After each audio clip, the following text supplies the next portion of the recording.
So we got a question from our buddy Ryan about ego. He says, what do you think about ego in combat sports? I often hear two very different opinions. The first is that you need an ego to become a champion for that extra drive, yet others say having an ego gets you nowhere on the mats or in life. And what do you think? Is ego a bad thing? And I asked him, I said, Ryan, where did this question come from? I always like to see where the origins of it are. So a lot of times when you guys ask questions, I'll sort of throw it back at you if I'm answering them. I'll say like, well, where did this come from?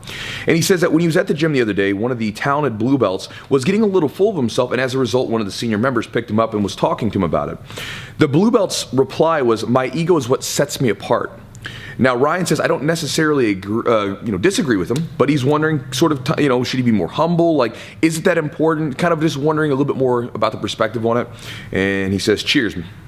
Cheers back at you, Ryan.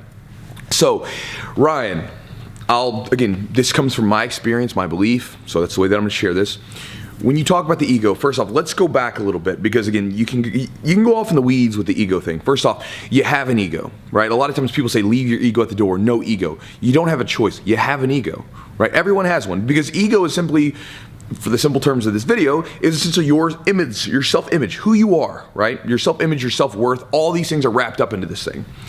And this can go, it can be balanced, or it can go into, it can go in all sorts of different directions, but it can be in negative directions, okay? Both on you're too full of yourself, or you don't even believe in yourself enough to be a winner, which I'll talk about in a minute.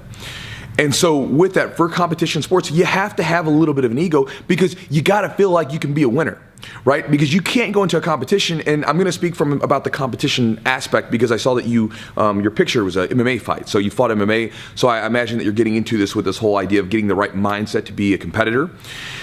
When you wanna be a competitor and you wanna win, you gotta be able to believe that you can be a winner.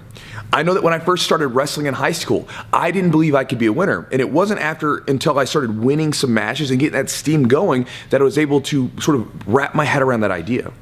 My first couple of years of wrestling, I didn't win any tournaments, right? And I had the ability, I think, to do so, but I didn't believe in myself to be able to do it. I couldn't even imagine myself winning the tournament, right? But then as I started to win matches, I started to sort of believe that I could do it. And I remember going into my last year of high school wrestling, the summer prior to that, I spent my whole entire summer running and lifting weights and going to wrestling camps. And whenever I was doing these things, I remember in particular, I would go out every morning and I would go outside and I would go for a run for a couple miles around my neighborhood. And I remember when I would get up in the morning, I'd put my headphones in and I would listen to this particular song. It was the Foo Fighters song that was popular at the time. It was a Hero or whatever. And there was that little that drum thing that was going on in the beginning. And I remember it would be right before I would run outside, I would put my headphones in and I would start to hear that song playing. And I would just stop and think about me winning. And I started to get able to actually visualize it, right? I started to see myself stepping up onto the podium. I could feel the wood box underneath my feet, where the podium is this, first, second, and third. I could feel it. I could feel the person wrapping the metal around my neck, and I could feel the weight of the metal pulling my neck down slightly. I could feel the excitement of me hitting the takedowns and me getting my hand raised at the end of the match. I could see all these things happening, right? I could actually visualize them and I could feel them. I didn't really realize what I was doing at the time.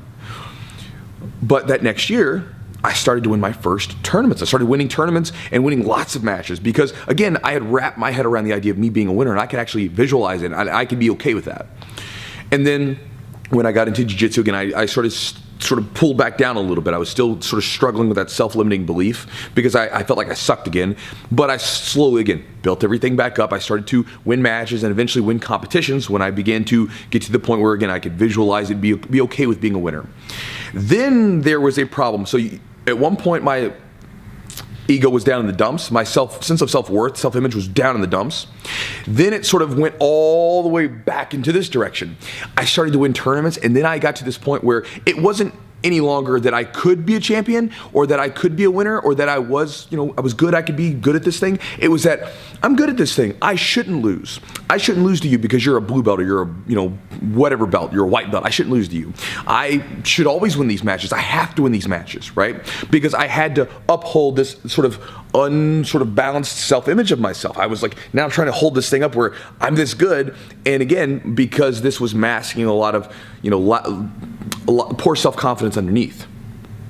And so then I got into that range, and that's where you get people, and that's what we're really talking about when we say leave your ego at the door. We're talking about that ego, right? Leave your piss poor ego where you think that you have to win, or you think you have to like beat people because you're that good or whatever. That's where you have a problem, right? So if like some of you guys that are watching this, if you roll with someone and you lose to them and you get all pissed off about it, that's your ego, and that's where you have a problem. Because again, you should be able to say, I can be a winner, but I'm going to lose. You're going to lose in jiu-jitsu. There is no question about it, right? So you can't get pissed off about it. You're supposed to. And if you lose, good, fantastic, because that means that you have something to work on. For your sake, for competitions, Ryan, you have to have a sort of balanced ego. Because you got to be able to believe, man, especially you're going in, I saw the MMA fight, you had that picture where you're punching the guy. Dude, if you go into an MMA fight and you can't really believe that you're going to win and you don't feel like you got it in you to win, you might as well not step in that ring, dude, because then you're just going to get crushed, right? If you step onto the mat for a jiu-jitsu competition and you don't believe you can do it, right? You don't believe that you can win, you're not going to win, man, because if you don't believe right here that you can win, you're not going to win. It's as simple as that. But if you get into those other areas where you think where you have to win, right? It's different there. That's a problem, because when you do that, then you'll probably experience what I did back in the day, a lot of fear, because then when you go into competitions, it's no longer that you have the tools necessary to win and you just got to go 100% forward and get after it. It becomes that you're trying to uphold this thing because you don't want to lose. And that creates a lot of fear in people, because I know this from my old matches where I would go out there and I was this guy who would compete or roll in the gym.